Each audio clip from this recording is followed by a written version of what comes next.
여러분,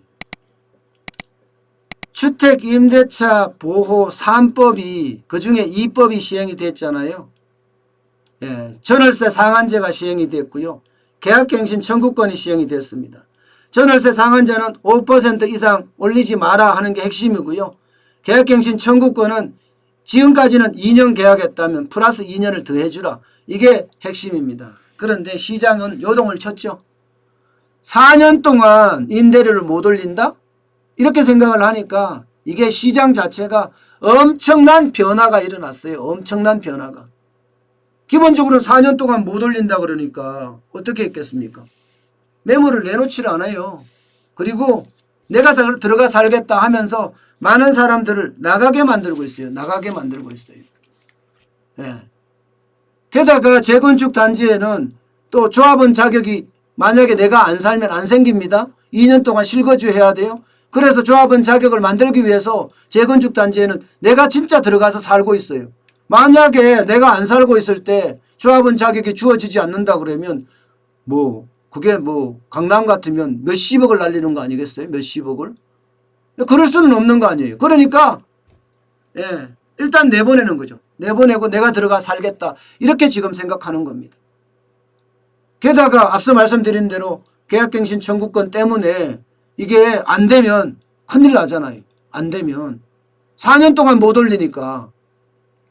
그러니까 서울에 전셋집이 동나고 있어요. 동나고 있어요. 없어지고 있어요.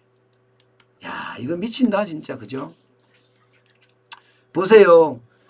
예, 이 도표를 보시면 서울 부동산 정보광장에 나온 내용입니다. 예, 이게요 올 8월에 전세 거래량이 4,418개 18가구요. 18건이에요. 18건. 지난 4월에 9,333건이었습니다. 거의 반토막이 넘죠. 예, 지난 1월에만 하더라도요. 2월에만 하더라도 11,412건이었어요. 난리가 났어요. 난리가. 월세 반전세 시장도 마찬가지예요. 반전세 시장도 8월에 1,660건밖에 안 됩니다. 4월에는 4,323건이었는데 1월에는 4,556건이었잖아요. 자, 간단하게 생각을 해보자고요. 거래량이 저만큼 줄었다. 이 말은 공급이 줄어들었다는 이야기잖아요. 공급이 줄어들었다는 이야기는 가격이 올라갔다는 이야기하고 같이 맞물립니다. 실제로 전세 가격이 굉장히 올랐어요. 폭등이라고 이야기할 만큼 전세 가격은 굉장히 많이 올랐고요. 여기에다가 지금 물건을 찾는 사람들도 굉장히 심화되고 있고요. 게다가 이게 세금을 다 올렸잖아요. 세금을 집을 살 때도 집을 보유할 때도 집을 팔 때도 다 올렸습니다. 취득세만 하더라도 1 내지 4%가 기본 세율이지만 두 채가 되면 8%가 되고요. 세 채가 되면 12%가 될 정도로 세금 폭탄입니다. 여기에다가 종합부동산세는 또 얼마나 올랐습니까? 거의 2배 이상, 많이 오르면 5배까지도 오릅니다. 주택수에 따라 다르긴 하지만 말입니다. 게다가 재산세는 또 안 올랐어요? 공시지가가 오르니까 한 30%가량 전부 올랐습니다. 서울만 하더라도 지난 2년간 공시지가가 30% 넘게 올랐거든요. 그러면 재산세도 그만큼 오르는 거예요. 여기에다가 양도소득세는요. 집 팔 때도 마찬가지예요. 이게 기준세율이 6%에서 42%입니다. 그런데 여기에 2주택자는요. 가산세 20% 더 얹어서 냅니다. 그러면 최대가 62% 내나요? 46%니까 62%죠. 여기에다가 3주택자는 가산세가 30%예요. 그럼 76% 냅니다. 72% 냅니다. 72%. 거의 세금 폭탄을 때리니 어떻게 하겠습니까? 다주택자나 집이 있는 사람들 입장에서는 세금 폭탄 때문에 세금을 내기 위해서라도 전세를 월세나 반전세로 돌립니다. 그러니까 반전세가 굉장히 많이 늘어난 겁니다. 반전세가.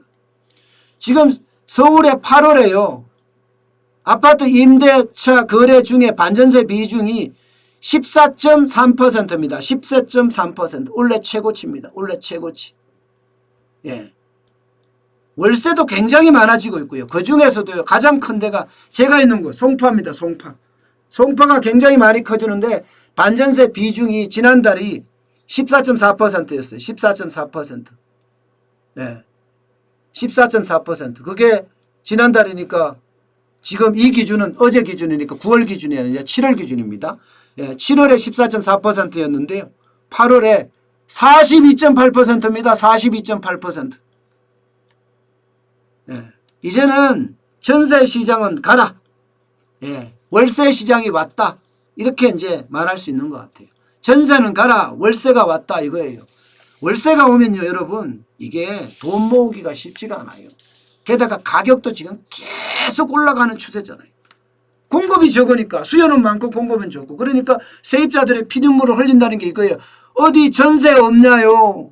월세로 주면 다 사그라지고 반전세로 주도 반 이상이 사그라지니까 나는 전세 들어가서 어떻게 하든 예, 돈을 좀 모아서 나도 집을 사겠다. 그런 사람들이 있는데 그게 뭐 안 되니까 피눈물을 흘리는 거. 게다가 가격도 지금 장난 아닙니다.